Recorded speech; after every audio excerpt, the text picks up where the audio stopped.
को current account पे रखे पैसे पर भी इंटरेस्ट देना चाहिए या नहीं देना चाहिए? आपकी क्या राय है? साथियों, वैसे तो मैं मानता हूं पैसा चाहे सेविंग अकाउंट में रखा हो, पर्सनल अकाउंट में रखा हो, करंट अकाउंट में रखा हो, पैसे को तो नहीं मालूम है, तो आपके पैसे पर इंटरेस्ट तो मिलना चाहिए। मुझे भी समझ में नहीं आती, बहुत बार मैं भी कंफ्यूज होता हूं कि आखिर क्यों ऐसा नियम बनाया गया कि करंट अकाउंट में जो पैसा रखा जाएगा उस पर इंटरेस्ट नहीं मिलेगा। बल्कि मैं तो समझता हूं कि बैंकों को आगे आकर के इस बात पर बात करनी चाहिए। बैंकों को चाहे कम दे, सेविंग वाला इंटरेस्ट दे दें या सेविंग से भी कम कर दें। सेविंग में भी 4% से 6% इंटरेस्ट मिल जाता है सालाना का। मैं कहता हूं आप 2% सालाना इंटरेस्ट दो, तो जो करोड़ों रुपए लोगों के रखे हुए करंट अकाउंट में, कम से कम उनको कुछ अर्निंग हो जाएगी। और जो आप, कई लोग कहते हैं, यहां भी कई लोग आकर कहेंगे नहीं सर करंट अकाउंट में कई फैसिलिटीज है, मल्टीपल ट्रांजेक्शन कर सकते हैं, उसमें कोई लिमिट नहीं है, पैसे की कोई लिमिट नहीं है, कितना ही पैसा विड्रॉल कर सकते हैं, कितना ही पैसा निकाल सकते हैं, डाल सकते हैं, कितना ही चेक दे सकते हैं, या एसएमएस का कोई चार्ज नहीं लगता है, बाकी सर्विसेज बैंक की फैसिलिटी मिल जाती है, ओडी लिमिट मिल जाती है हमें, जिसमें हमारे अकाउंट में पैसा ना भी हो तो भी हम पैसा यूज कर सकते हैं। बात सही है, ये सारी फैसिलिटीज मिल जाती हैं। क्या इन फैसिलिटीज का कोई चार्ज नहीं ले सकता बैंक? भाई सेविंग अकाउंट में तो चार्ज लेता है ना, तो एसएमएस का चार्ज ले लो भाई। कितना लोगे? 10, 20, 50, 100 रुपए महीना, इतना ही तो लोगे ना, ले लो यार। करोड़ों रुपए पर अगर मैं कहता हूं व्यक्ति का 1 करोड़ रुपए भी करंट अकाउंट में पड़ा हुआ है और 2% भी ब्याज आप अगर सालाना देंगे तो भी उसको 2 लाख रुपए मिलेगा। 2 लाख रुपए चार्ज नहीं होने वाला इन फैसिलिटीज का। तो मूर्ख बनाने की जरूरत नहीं है देश की जनता को कि क्योंकि हम फैसिलिटीज दे रहे हैं। फैसिलिटीज का चार्ज कितना, एसएमएस का चार्ज कितना, 50 रुपए, 100 रुपए महीना, तो आप 2 लाख में 100 रुपए कम कर लो यार, क्या दिक्कत है?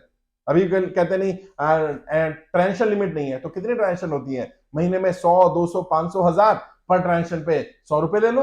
अगर पर ट्रांजेक्शन पे 100 रुपए भी लोगे आप, वैसे तो पर ट्रांजेक्शन पे आप करंट अकाउंट में अगर देखते हैं, सेविंग अकाउंट में देखते हैं, तो वही चार्ज लगना चाहिए 25-30 रुपए। जो 4 से लिमिट या 6 से लिमिट से ज्यादा अगर ट्रांजेक्शन होती है तो 25 रुपए लगता है ना, तो 25 रुपए ले लो भाई।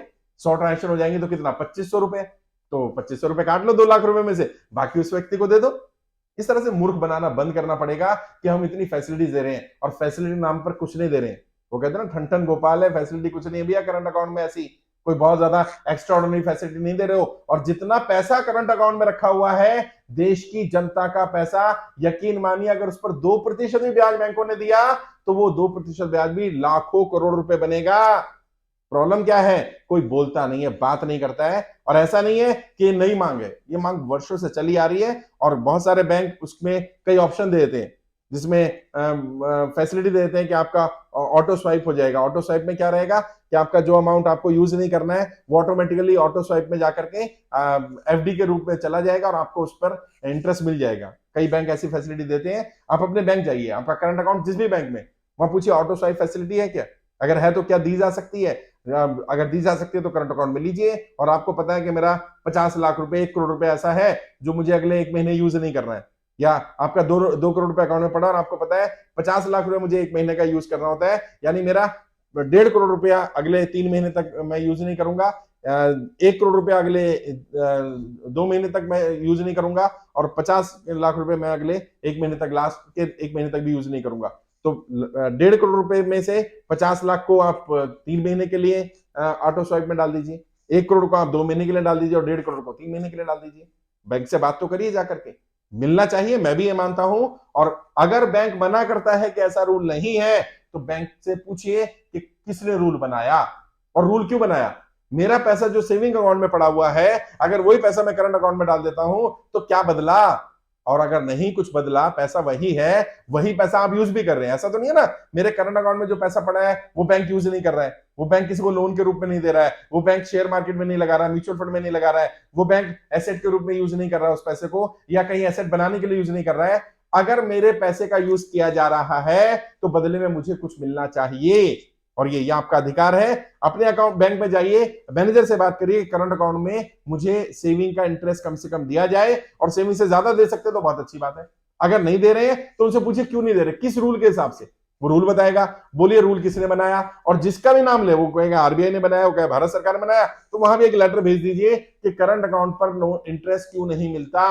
और अगर नहीं देना है तो करंट अकाउंट में अगर मैं कोई लोन लूंगा तो वो भी इंटरेस्ट फ्री होना चाहिए।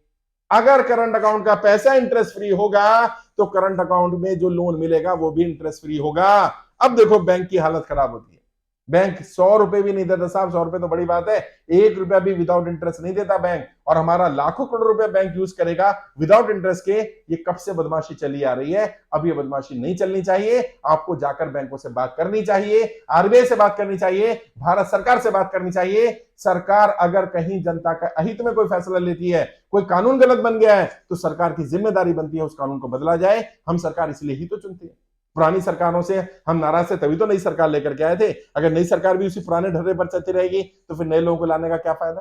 तो सरकार को इस पर संज्ञान लेना चाहिए, और आपको संज्ञान लेना पड़ेगा। मैं बार बार कहता हूं, एक मां भी अपने बच्चे को तब तक दूध नहीं पिलाती जब तक वो बच्चा रोता नहीं है।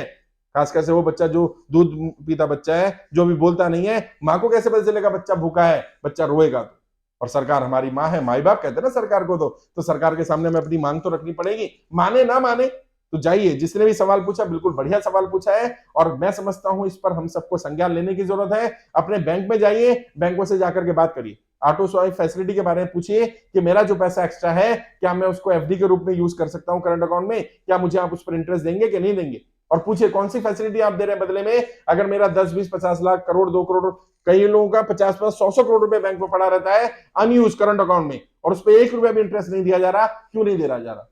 देना चाहिए, मैं भी ये मानता हूं, मैं भी इसका समर्थन करता हूं। और आप भी अपने बैंक में जाकर के बात करिए, और बैंक अगर मना करता है तो उसको बोले रिटर्न में दीजिए कौन से रूल के हिसाब से आप करंट अकाउंट में इंटरेस्ट नहीं देते हैं, और अगर नहीं देते हैं तो करंट अकाउंट में अगर कोई लोन लिया जाए तो वो भी इंटरेस्ट फ्री होना चाहिए। ये हमारी मांग होनी चाहिए। अपनी मांग रखिए तो सही, माने ना माने, कम से कम अपनी मांग रख दीजिए, क्योंकि जब तक मांगेंगे नहीं तो मिलेगा नहीं।